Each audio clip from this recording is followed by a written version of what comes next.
Hello and welcome to episode 18 of the Bittersweet Unconfidence podcast. We all have lost someone we love, or at least will do so at least once in our lives. And it is one of the hardest things to go through and one of the hardest things to talk about. However, I believe that after losing a person that we love, whether it's due to a breakup, demographic shift, or even death, there's always a lesson to be learned. There's always something that changes within us, a change that we go through that is very, very important for us to actually acknowledge. So in this episode, I want to share with you my personal experience with loss and how I dealt with them and how I've learned so many lessons from losing people that I love. So before we start, as usual, I hope you're not comfortable. But if you are, then let's get uncomfortable together.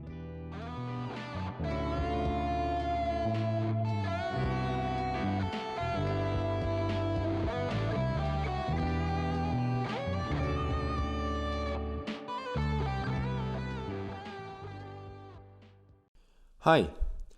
So as I said in the intro, this is a very uncomfortable episode. It's a very hard one to talk about, and I will have my full vulnerability on display. However, I believe that by sharing this, I might be able to give you some insight into things that you need to think about or perspectives that maybe you haven't known before. So bear with me, it's going to be one uncomfortable ride. So it started with me 6 years ago in 2016, shortly before I was graduating from high school, that I encountered my first loss, per se. It was my father.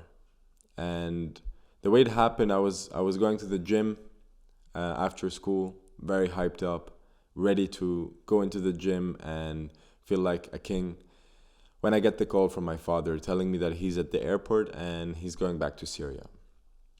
He doesn't know how long, and he just wanted to let me know. So for me, I'm not blind. I knew that my parents had their issues, but it struck me. I went into the gym that day and I felt kind of lost and I didn't know what to do. I trained harder than ever that day, but at the same time, I didn't feel like anything was effective. And I didn't have time to think about it or dwell too much because I knew that I had to study, I had to write my thesis, and I immediately had responsibilities. The first thought I had when my father told me this was, my little brother is gonna need me very much, because I know how much my little brother loved him, and my little brother was 10 years younger than me, is 10 years younger than me. So at the time he was 7, and I knew immediately, he was my first thought. I immediately thought about responsibilities that can get me away from thinking about my dad leaving. I also had to think about my mother and what she has to be going through with our family business and with my dad leaving. So I forced myself into realizing that I have so much to do now that I don't have time to think about the pain or about my dad leaving. Shortly after, I think it was 2 weeks after or 3, my girlfriend at the time broke up with me.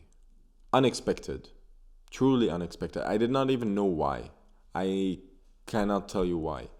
It was shortly after our 2nd year anniversary when she told me we need to talk. We sat down and she basically ended the relationship. This one broke me, literally. Like, after this, I remember just on my way home calling Manar, my best friend, and telling him, hey dude, she left me. And I burst into tears. I was in the tram and I think I realized that I lost 2 very important things in my life shortly after each other. But I didn't have time. Again, I have to finish school. I have so much to do. I have to study. The family business, I need to help. My brother is not doing well. My mother is not doing well. And I knew that I had to do what I can to help everyone around me. But the day my ex broke up with me, I went back home and I started crying like an idiot. I cried so much that I literally cried myself to sleep in the afternoon. I woke up in the middle of the night. I was exhausted, very, very tired. But I had to move on, you know? I had to wake up the next day, go to school, and then go help out at the restaurant and make sure my little brother is okay. And by having so many responsibilities, I was so distracted from thinking about myself, my feelings, or anything. So I started pushing them down way deeper into my stomach, actually. And I didn't want to feel anything anymore. I cried a lot, but I didn't allow myself to feel the pain. I released it through crying and then immediately moved on to the next task. And it kept hurting, and I didn't learn anything from it. And this was the thing that bothered me the most, is that all this time of pain, I didn't actually know what am I supposed to learn out of this. It kept going. I finished school, I started working, I started university, I stopped university. It was a roller coaster of emotions. 2 years after my girlfriend broke up with me, I encountered the third loss. And this was by far the most surprising, shocking, and painful one that I've had to go through so far in my life. Because it was more than a friend to me. He was a mentor to me. He actually taught me how to talk to people, how to work, how to be disciplined. Taught me so many things, really, even how to smile at people. Like, so many details about life that I didn't know before, I learned through him. And on a cold morning in September 2018, so 4 years ago now, I got the call that he ended his life. And to say that I understand why is a lie, because I don't think you will ever understand why somebody does something like that. I can only imagine how he must have been feeling, but of course you don't know that beforehand. And this got me back so many steps, because I didn't resolve my previous losses, which were my dad and my ex. And now I got a new loss that I have to cope with. And everything in my life at the time reminded me of him. My work, my car, my home, everything. Even my friends. So it was very difficult to get away, very difficult to get distracted. But then again, I needed to move on, and I needed to attend to my responsibilities, to my job, to my family, and to myself. But I always had myself last on the list. 6 months after the suicide, a friend of mine got a burnout, a very severe burnout. And I was the one sitting with him when he had the final episode, I call it. Thank God he's fine now, but I remember seeing the fear in his eyes like I have never ever in my life seen fear in anyone. It was a reflection of my fear in his eyes, because he saw how scared I was because of what he's going through. And I truly cannot explain what I saw in that person on that day, but he was also a very dear friend to me. And given that 6 months beforehand, a friend of ours killed himself, I was terrified, truly terrified. And I still get terrified as soon as I see someone not doing well, because I had a bad experience with someone actually taking the steps to end it. So I get very, very scared, and I feel like I don't want to lose anyone that way again, ever, because I can truly say that it was the most painful thing that I had to witness so far in my life. After the burnout, my grandfather died. That was last year. So he was more like a best friend to me, to be honest. We spent so much time together. I used to prank him a lot when I was younger. So it also happened unexpectedly. It just happened. One morning, he woke up, couldn't breathe much. And recently, 7 months ago, my girlfriend broke up with me again. Also, I don't know why. She just said that she couldn't continue. So, all the losses I've had to endure were never something I inflicted, were never my problem or because of me. They all happened to me. However, I don't see life as happening to you. I see it as happening for you. Now, I might say, how the fuck is life happening for me with all these painful, traumatic experiences? But I believe it all happens for a reason. Now, that's very dark to say after talking about death and breakups and so on and so forth, but at the end of the day, we are all here for a limited period of time. And which brings me to the lessons that I want to share with you, the lessons that I learned after losing 6 people in 6 years. The world will never stop moving. This is number one. And as you can see, it's very difficult for me to talk right now because so many emotions are running high. But I feel like I really need to share these 6 points. So number one is the world will never stop moving.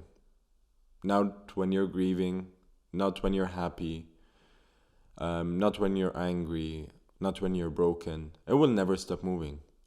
The earth is going to rotate, the sun is going to do its job, the moon is going to be in our orbit, and the universe is going to keep expanding. People are going to go to work, people are going to be happy, people are going to dance, even at your lowest points. So, we always need to be moving as well. We can't just stop life. It doesn't work. Life will never stop until we die. So, I learned this because after every heartbreak I went through, after every painful moment I've been through, every time I was sad, upset, and I felt like I want the world to pause, I went out for a walk because I always walk when I'm devastated. I went out for a walk and I realized that life was exactly the same as yesterday. And it's going to be the same as tomorrow. Everybody's going to be moving. Everybody's going to be talking on the phone, driving, shouting, honking, or whatever. So for me, while I was walking, life was on hold. But every time I looked around me, I realized that it's not. And it will never be. It can never be on hold. So we got to keep moving. Every time you feel like you're broken, you're not. You can still move forward. However, you need to actually be able to reflect and be able to understand that it's okay to be sad. Which brings me to number 2. Just because you are grieving doesn't mean you can't be happy. Because when you're grieving, there is a reason for you to be sad. However, you need to remind yourself that before this reason occurred, you were happy. Don't let sadness override your happiness. We can be happy in our core and have moments of sadness. That's normal. Nobody's happy 24/7. Nobody's laughing 24/7 or smiling. We all have our downs. But don't let the downs make you forget that you have ups, that you have beautiful things in your life, that you're actually happy. Just because you lost someone you love doesn't mean you're not allowed to be happy on your own.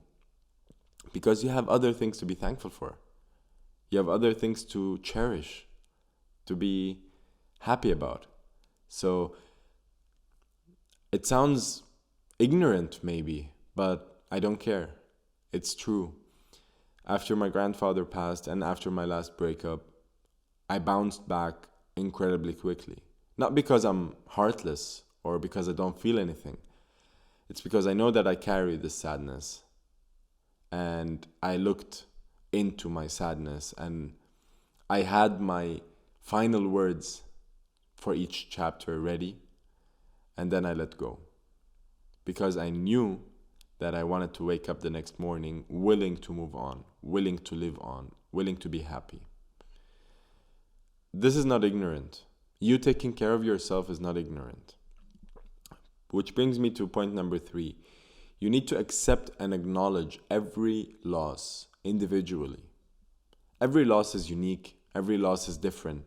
Whether you lose someone you love because of death or a breakup or someone moved away, they're all different. Even if it's the same cause, it's 2 different people or 2 different losses. You need to accept each individually. You cannot just say, I accept all my losses now. Take time. If you've never actually sat down and accepted and acknowledged losses that you've had before, sit down and do that, because it frees you. You feel like a weight is lifted up from your shoulders.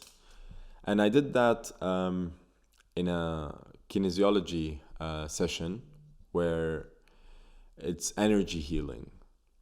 And I did the session. I didn't think much of it, to be honest. But after I left, I think 2 weeks after the session, something very, very awkward happened to me.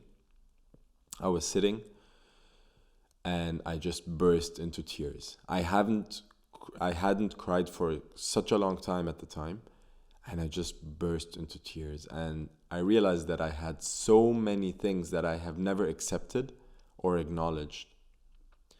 And once I did accept and acknowledge each one of them individually, and I actually understood what is so painful about each situation, then I was able to completely let go and move on. And since then, I have dealt better with losses, because I immediately understand that I need to accept and acknowledge that this loss happened in the past. It's gone. And tomorrow is a new day. It's very cliche, but tomorrow is a new day with a new beginning. Every time you lose someone, you get a new beginning. Point number 4 is, not every person you love is supposed to stay in your life forever or will stay in your life forever. We try to think that we will be able to keep all our loved ones healthy and happy alongside us, but that's not the case. It's not up to us. What we can do is give our best and be the best version of ourselves with that person, for that person. But once a person decides to leave us, it's their decision. And we need to respect it, because they would need to respect our decision if we wanted to go. Once someone tells you that they don't want you in their lives anymore, or they want to leave, they have their reasons. Whether you like the reasons or not, that doesn't fucking matter. What matters is, don't be with someone who doesn't want you. Or don't force someone to be with you just because you love them. That is a very important lesson that I learned. And this is why I let people go. If someone wants to go, I completely understand and I accept. And I wish them the best. My ex-girlfriend got married recently. When friends of mine heard about it, they were like, oh my God, 6 months only after you broke up and blah, blah. Well, I let her go and I accepted it, and I truly wish her the best.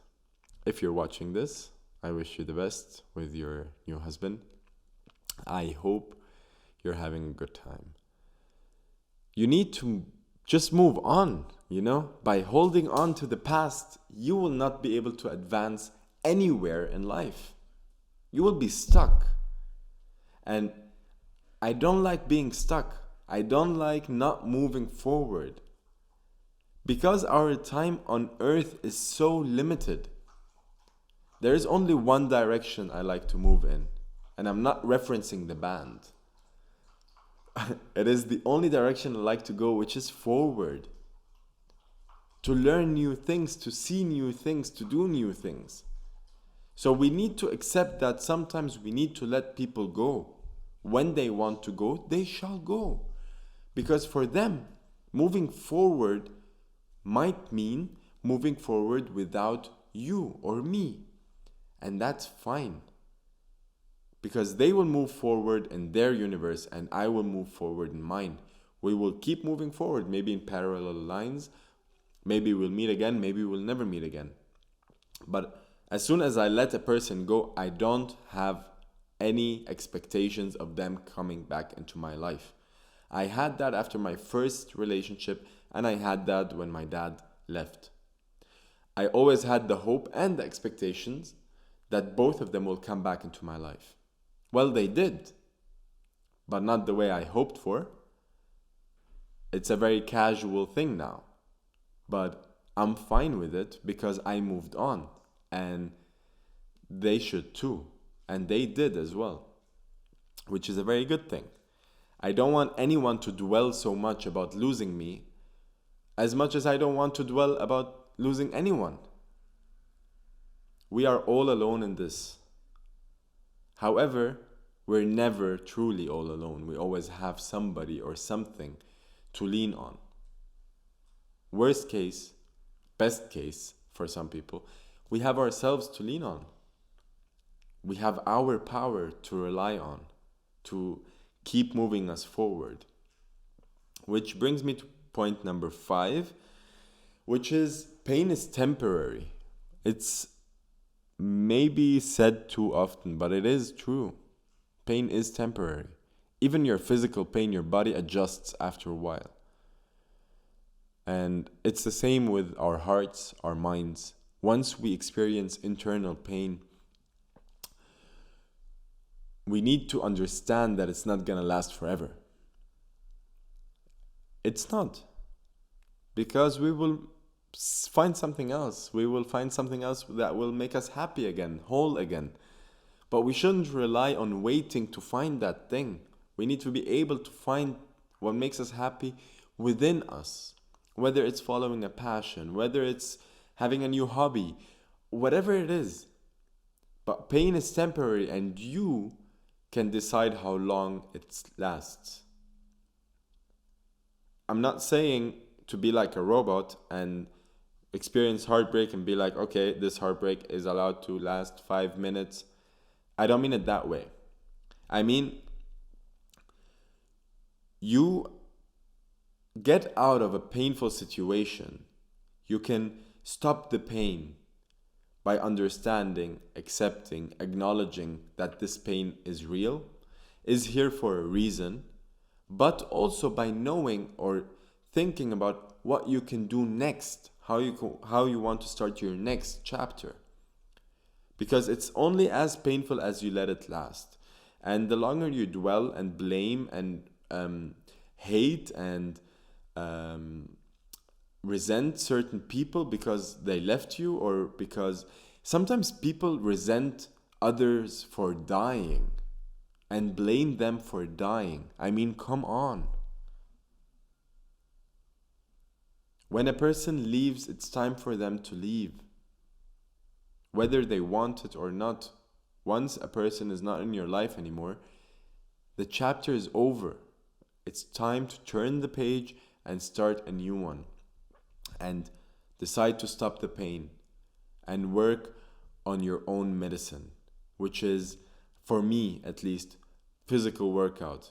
Training just helps so much with dealing with pain. Instead of sitting, eating ice cream, as promoted in movies and series, you should get out and get moving. Because when your body moves, your dopamine levels are higher. And you can actually start to feel something other than pain.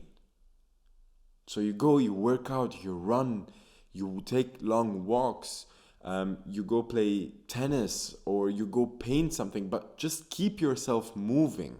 You need to move, you need to do something rather than just consume media and consume junk food. If you want the pain to end quickly, you need to act accordingly. Point number 6, this is the most important one. Sometimes the toughest heartbreaks teach us the most valuable and important lessons. As I said, it took me a while. It took me a couple of heartbreaks to understand how to deal with heartbreaks. And I decided to deal with each one of them individually in hindsight. However, now I'm at a level that I'm dealing with each loss that happens or each setback that happens immediately, because I don't want them to pile up again and then explode on me. I'm dealing with them one at a time. And this is for me the better way. Each one has his own way or her own way, but I believe that we should respect and enjoy every setback and every heartbreak, because we will only be able to live and feel each heartbreak once in our lifetime.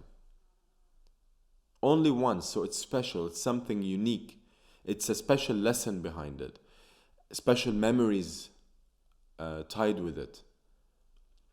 So learn the lesson out of each heartbreak, but don't let it break you entirely. A heartbreak doesn't mean a whole break. It means pain, but as I said, you are in control of when you want your pain to end and how you want to move forward. So I hope this episode has brought you some clarity about this topic. It wasn't easy for me to share, which I think you can see if you're watching it on YouTube. But I feel very good about sharing this, and I'm very thankful for every person who's listening. I'm very thankful for every new subscriber I'm getting, for every new message I get from you guys. If you like this content, please like and comment on this YouTube video. Share it with your friends and family who might be going through something, who might need help in any way possible. Let's try to spread the message, spread love, spread positivity, because that's what life is all about and should be all about. Making each other happier, living better lives. And I hope I can provide any kind of help in that direction. So thank you all very much. I'm very excited to see you all next week. And one last thing, I love you all. Bye.